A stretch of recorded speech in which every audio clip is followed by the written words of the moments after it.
Bonjour à tous et bienvenue dans cette vidéo. Aujourd'hui je vais vous présenter Sarah. Je ne vais pas vraiment vous présenter Sarah. En fait j'ai un invité, JP, qui est créateur de Sarah. Donc pour ceux qui ne connaissent pas Sarah, je laisse la parole à JP. Bonjour JP. Bonjour à tous. Bonjour. Pardon. Oui. Bonjour Sarah. Sarah, bonjour. Bonjour à tous. Donc JP, qui es-tu? Alors je m'appelle Jean-Philippe Ancos.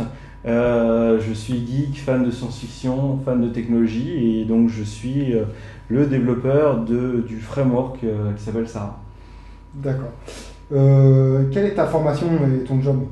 Alors historiquement je suis développeur Java. Alors, j'ai passé tout le cursus du geek, j'ai commencé à l'informatique à l'âge de 9 ans, j'ai fait toutes les étapes, jeux de rôle, jeux vidéo, etc. Et petit à petit je suis arrivé dans l'informatique.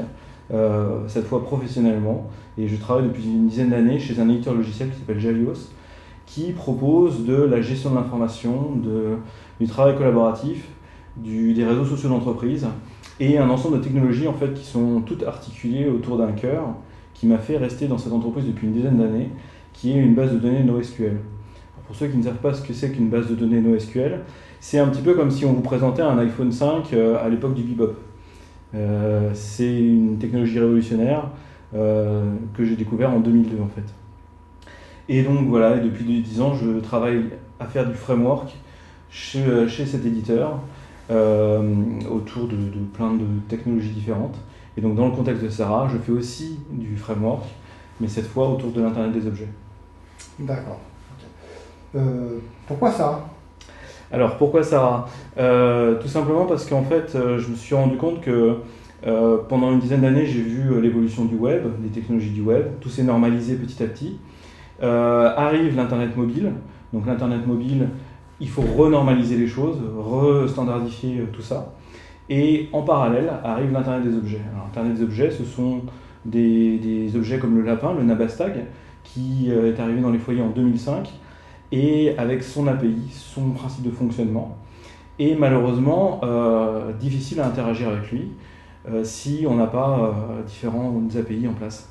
Et en 2005, il n'y en avait qu'un. En 2013, il y a des dizaines d'objets connectés à Internet, que ce soit le Fitbit par exemple pour faire podomètre, ou des frigidaires connectés, des machines à laver connectées, enfin, énormément d'objets connectés. Et la problématique, c'est qu'ils arrivent avec leur API, leur framework, qui sont pilotables depuis un mobile, mais ils ne savent pas communiquer avec les copains. Et donc on se retrouve dans une situation où on a plein de gadgets qui sont super sympas, mais qu'on ne sait pas faire interagir entre eux. Donc l'objectif de Sarah, dans un premier temps, c'est de faire communiquer ces différents objets comme une télécommande universelle qui permettrait de faire communiquer plein d'objets radiofréquences. En parallèle, l'autre objectif de Sarah aussi, c'est de fournir pour les gens qui aiment bien bidouiller, encapsuler les API de Microsoft pour piloter le Kinect de manière simple, sans forcément avoir des talents de développeur, C#, ce genre de choses. Et faire un petit peu de magie, chacun à son niveau. Voilà à peu près.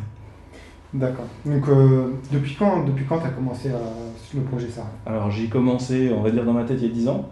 Et l'objectif, j'ai pas mal réfléchi à comment articuler la chose. Et en même temps, pendant ces années, il y a pas mal de frameworks qui sont mis en place. Donc le lapin a amené la synthèse vocale. Première fois que dans les salons, on avait une voix synthétique qui arrivait, vraiment pour monsieur tout le monde. Ensuite, avec Virtuose, on a eu les agents conversationnels, donc la possibilité de parler avec quelqu'un, un agent virtuel. Puis les technos ont évolué aussi. Et avec Siri, ça arrivait dans le grand public, je dirais la reconnaissance vocale, qui existait depuis un certain nombre d'années, mais qu'on n'avait pas forcément connaissance. Et donc ça a plu à tout le monde. Et donc l'idée, c'était un petit peu regrouper la reconnaissance vocale, la synthèse vocale, et toutes les API dont je parlais précédemment de connexion aux objets pour faire Sarah. Et en plus, c'est tombé à un moment où je suis un gros joueur de World of Warcraft, et il s'avère que j'étais tombé malade pile au moment de la sortie de la dernière extension, donc j'avais du temps par la suite pour développer Sarah. D'accord. Donc ton objectif, quel est ton objectif au travers de ça? Mon objectif, c'est d'amener des technologies un petit peu magiques à tous les geeks bidouilleurs qui aiment justement avoir en avance de phase des choses et qui sont prêts à un petit peu, mettre un tout petit peu la main à la pâte à leur niveau pour interagir avec les objets. Typiquement, c'est frustrant de ne pas pouvoir faire de la reconnaissance vocale en 2013 alors qu'on a toutes les billes pour. Et Microsoft ne fournit que les API. Donc là, juste en XML, c'est extrêmement simple de faire de la reconnaissance vocale. D'accord, ok. Tu t'es inspiré de quelque chose pour créer Sarah en fait Alors je me suis inspiré, j'ai eu plein de niveaux d'inspiration suivant les époques. Le nom de Sarah vient de la série télé Eureka, qui est passée aux États-Unis en 2008, et dont l'objectif c'est d'avoir un bunker complètement domotisé, avec une espèce d'intelligence artificielle qui pilotait le bunker et interagissait avec les habitants. D'accord. Mais en fait, pour rebondir là-dessus, il y a énormément de gens suivant les tranches d'âge qui s'inspirent de Sarah et qui veulent par exemple leur nommer Jarvis ou Joshua, si on revient dans le passé, et plein d'autres choses comme ça. Donc c'est transgénérationnel. Ok, d'accord. Pour toi, le projet, il est abouti depuis quand ?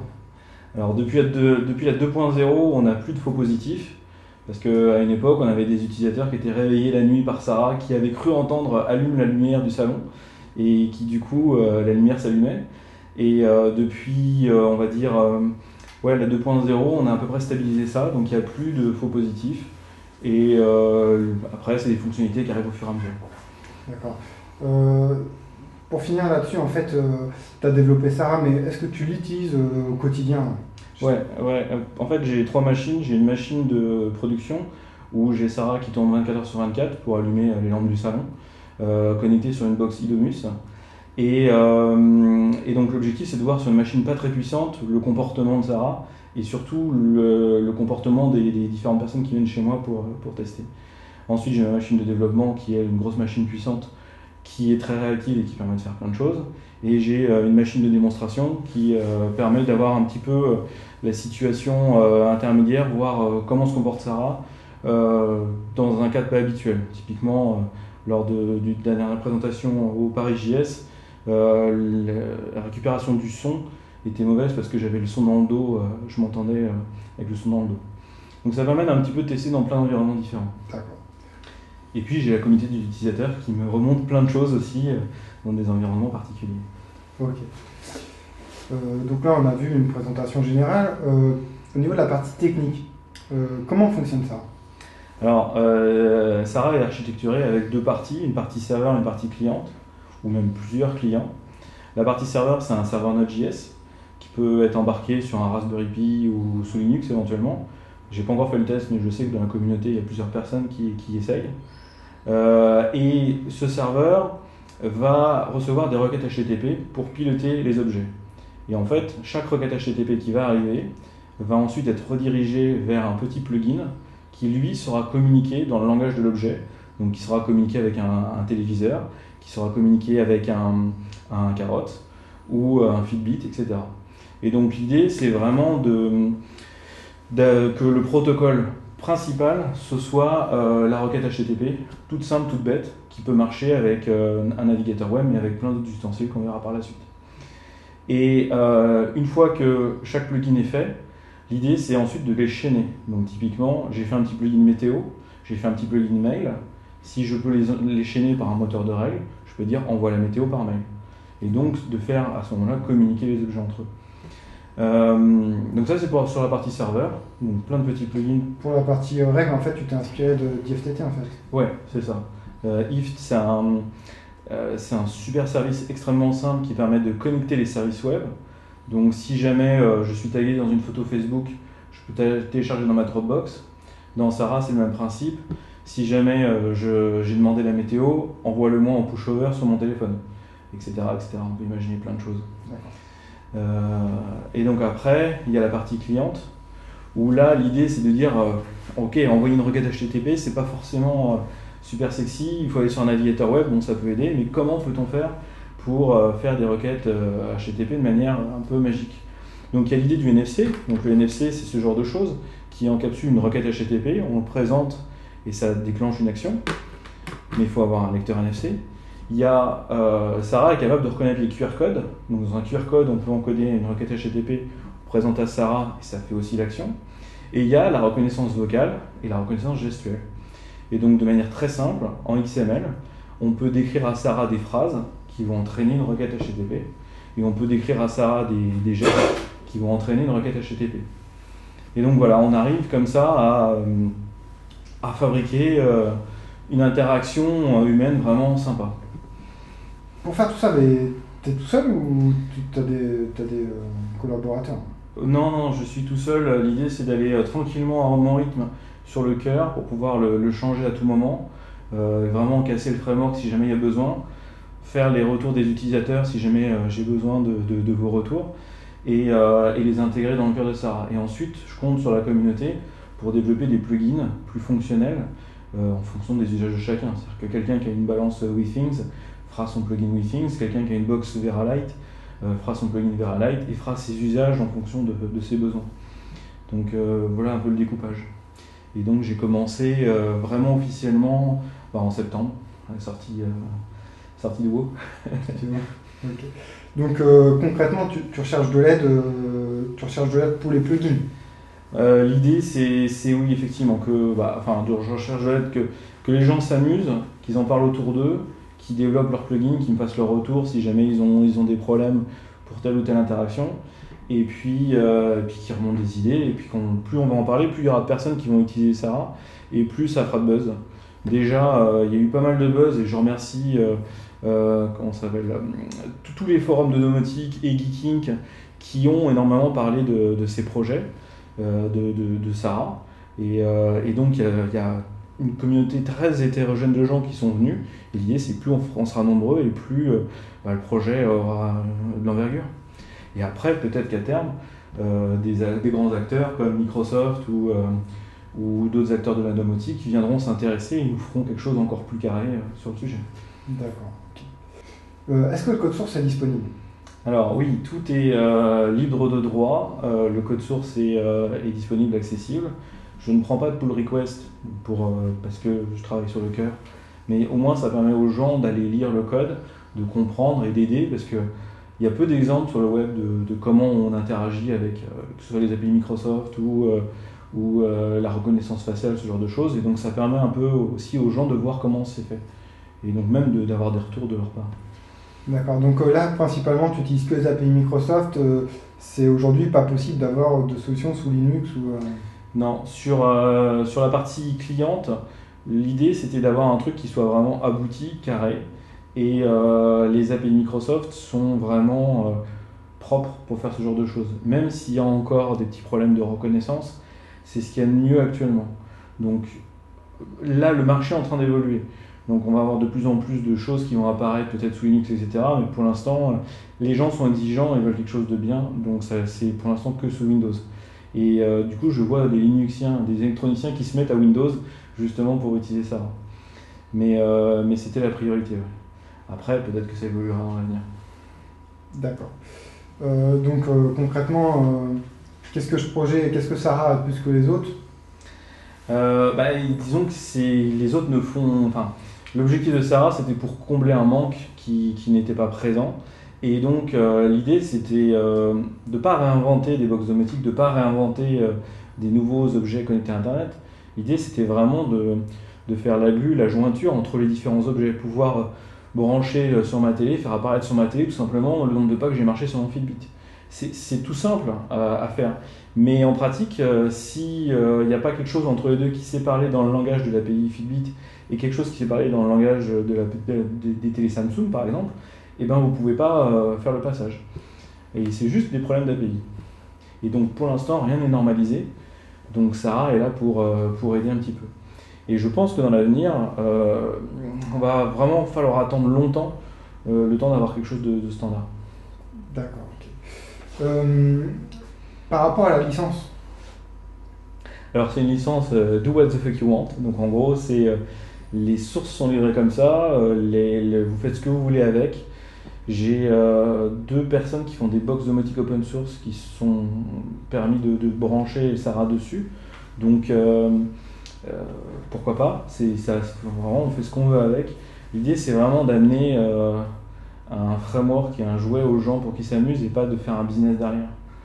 Et après, c'est plutôt le rôle d'acteurs comme Microsoft, comme les fournisseurs d'Internet, des fournisseurs d'accès à Internet ou ce genre de choses, à ensuite faire quelque chose en plus basé sur une base comme ça. Mais l'idée, c'est de fixer une barre haute pour que derrière, ceux qui développent pour le grand public aient déjà un truc qui les pousse à aller. Ouais. Un concurrent sérieux, quoi. Ouais. Ok. Et justement, par rapport à ça, t'as pas peur qu'il y ait une entreprise qui récupère ton code et Non, parce qu'il n'y a pas de, comment dire, il y a pas de levier technologique, c'est-à-dire que je n'ai fait que encapsuler de manière simple les API Microsoft, utiliser le framework Node.js et le principe de module Node.js pour faire des modules, donc il n'y a pas de rupture technologique. Et donc mon code n'a pas vraiment une valeur particulière, juste à part le fait de les ramener ensemble et d'avoir fait une communauté derrière. Après, peut-être qu'on pourra développer plus, mais ça, il faudrait pouvoir avoir vraiment un plus pour le faire. donc pour toi, Sarah restera gratuit, quoi. Ouais. Sarah est gratuit, il est là pour le fun, il est là pour un peu taquiner les vrais acteurs du marché. Et les faire avancer dans le bon sens. D'accord.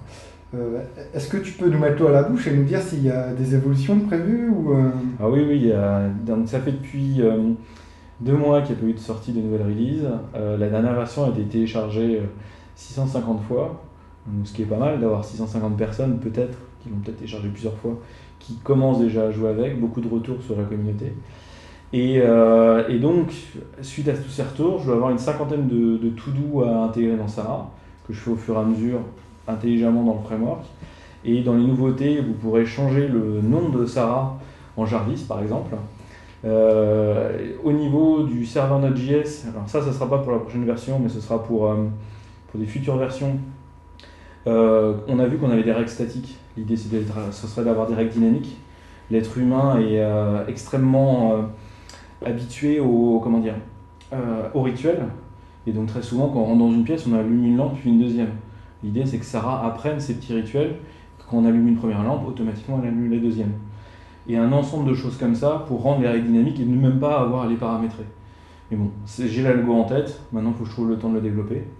Et sur la partie cliente, plein de petites choses pour faciliter l'intégration, dont par exemple le changement de nom, etc.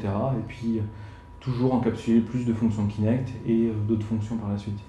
Et au niveau des plugins, plus de plugins. Je vais recevoir la Peeble, donc il y aura certainement un plugin Peeble pour Sarah. Je dois recevoir le Leapmotion, donc on aura certainement un plugin Leapmotion pour Sarah. Et plein d'autres gadgets comme ça qui seront intégrés avec Sarah. D'accord. Donc... Plus tout ce que fait la communauté. Ouais, donc ça fait vraiment pas mal de choses en perspective, quoi. Ça va être sympa, quoi. Ça va avancer ça avance lentement, mais l'idée c'est de faire bien les choses carrées D'accord. le plus possible. Écoute, je te remercie. Tu veux rajouter quelque chose? Non, il faudra demander à Sarah. Sarah, tu veux rajouter quelque chose? Sarah, tu avais quelque chose à rajouter? Oui, merci à tous pour votre écoute. Voilà. Ok, écoute, on part sur une petite démo et puis je te remercie et puis je te dis à bientôt, quoi. D'accord. Merci JP. Merci. Salut.